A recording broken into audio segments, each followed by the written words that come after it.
Assalamualaikum warahmatullahi taala wabarakatuh. Selamat sejahtera. Tuan-tuan, tolong share, tolong like, tolong subscribe. Bank Negara Malaysia show denda 23 juta tapi AGC kenakan 15 juta ZT. Bank ini berkenaan dengan 1MDB, kes 1MDB. Bank Negara Malaysia mengesyorkan denda 23 juta terhadap 1MDB kerana gagal mematuhi arahan Bank Pusat di bawah Akta Perkhidmatan Keuangan 2013, kata Zaiti Akhtar Aziz. Saksi berumur 76 tahun itu berkata untuk mengenakan penalti, BNM memerlukan persetujuan atau kebenaran AG pada waktu itu. AG menolak jumlah yang disyorkan oleh kami. Kami mengesyorkan 23 juta namun AG mengurangkannya kepada 15 juta katanya. Saksi pendakwan keempat Wanam itu berkata demikian ketika ditanya Peguam Utama Najib Razak Muhammad Syafiq Abdullah pada perbicaraan bekas Perdana Menteri itu yang membabitkan dakwaan penyelewengan 2.3 bilion dana. Soal jawab itu berlaku. ZT mengatakan, bagi mendenda 1MDB, kami memerlukan persetujuan ataupun kebenaran Peguam Negara. Dan Peguam Negara menolak denda yang disyorkan oleh Bank Pusat, kata beliau. Alright.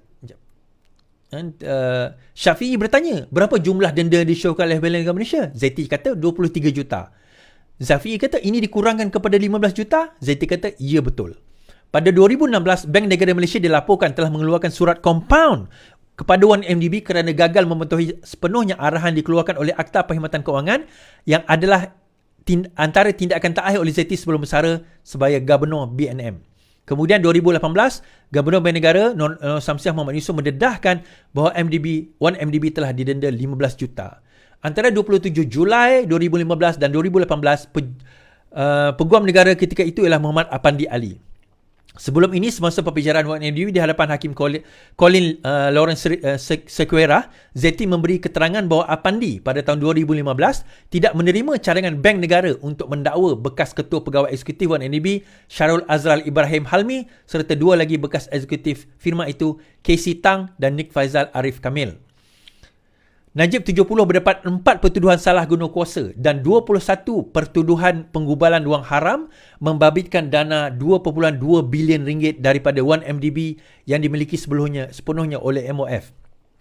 Bagi 4 pertuduhan salah guna kuasa, Najib yang juga bekas Menteri Kewangan didakwa melakukan kesalahan itu di M Islamic Bank, Cawangan Raja Chulan di antara 2011 sehingga 2014. Bagi 21 pertuduhan penggubalan wang haram, tertuduh dikatakan melakukan kesalahan itu di bank yang sama di antara 2013 Mac dan juga Ogos 2013. Sementara itu, bernama melaporkan dalam kenyataan saksinya, ZT memberitahu bahawa ketidakupayaan 1MDB untuk membayar balik wang itu dan memberi bukti mengenai status dana mengakibatkan kompaun dikenakan ke atas dana kekayaan berdaulat itu. 1MDB membayar kompaun pada 2016. Muhammad Syafiq, adakah terdapat sebarang percubaan oleh Menteri Keuangan iaitu Najib untuk mengenepikan denda ke atas 1MDB? Zaiti menjawab, saya tidak tahu. Selain itu, Zaiti juga menegaskan bahawa M-Bank memberitahunya bahawa Najib akan membuka akaun dengan bank itu. Tetapi berkata pengarah urusan bank berkenaan Chiah Teck Kuang tidak memberitahunya bahawa ada derma yang dijangka masuk. Zaiti sekali lagi menegaskan bahawa Bank Pusat tidak menjalankan kajian sewajarnya ke atas akaun individu dan itu adalah kewajipan institusi keuangan masing-masing. Maksudnya Bank Pusat tak tengok akaun individu, itu tugas bank-bank lah. Kedatangan ZT dilihat bercanggah dengan keterangan Chiah sebelum ini dalam perbicaraan NDB yang sama apabila katanya dia telah memberitahu ZT mengenai derma yang dikatakan akan tiba. So, Chiah kata dia bagi tahu ZT, tapi ZT itu tak ada pun. Chiah pada 2022 memberitahu Mahkamah Tinggi bahawa dia telah mengikuti arahan pengurusi M-Bank dan pergi ke rumah Najib untuk memberitahu Najib dengan dokumen pembukaan akaun bank dan Najib mendakwa akan ada 100 juta USD derma datang dari Arab Saudi untuk beliau khusus bagi pelaksanaan aktiviti berkaitan Islam. So perkara itu tidak, kalau kita tengok perkara itu tidak di-inform kepada Bank Negara Malaysia dan itu antara sebab lain kenapa Najib kemudian didenda pada tahun 2000. Kalau kita tengok sini pada 2016 sebelum ZT meletak jawatan ataupun bersara, pada tempoh itu beliau telah didenda sebanyak kalau kita tengok cadangannya 23 juta tapi kemudian AG menolak dan meletakkan hanya 15 juta denda tersebut yang kemudian dibayar.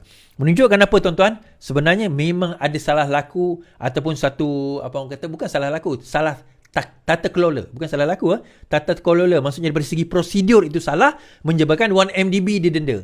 Now, does that amount kepada salah laku, penggabalan wang haram dan sebagainya, yang itu nanti akan dibahaskan di dalam kes ini.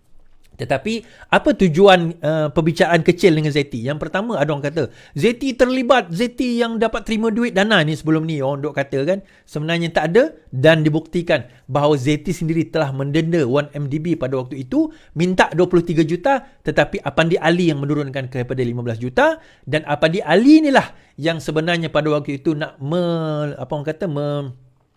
membuang kes 1MDB ini, kalau tuan-tuan ingatlah kes tersebut. So ini antara perbicaraan yang berlaku pada hari inilah. Baik, kita beralih kepada cerita judi, tuan-tuan, syarikat judi. Nah, baru-baru ini ada timbul kan, saya kata bahawa Perdana Menteri mendedahkan bahawa ada parti politik yang menerima dana judi. Menerima dana judi. Dan pada masa itu PAS kata, I think Perikatan Nasional ke PAS, saya tengok salah satu kata, dia akan saman Perdana Menteri, akan saman Anwar Ibrahim. Sampai sekarang, setakat Ogos, tidak ada saman lagi yang ditujukan kepada Anwar Ibrahim. Kita tak tahu kenapa. Setakat Ogos, tidak ada saman terhadap Anwar Ibrahim dilakukan. Kejap tuan-tuan, saya ada masalah dengan TikTok saya. Kejap.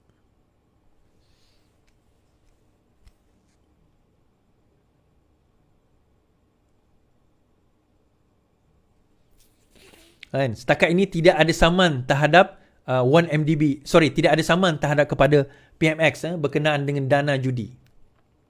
Tidak ada saman terhadap PMX terhadap dana judi yang dikatakan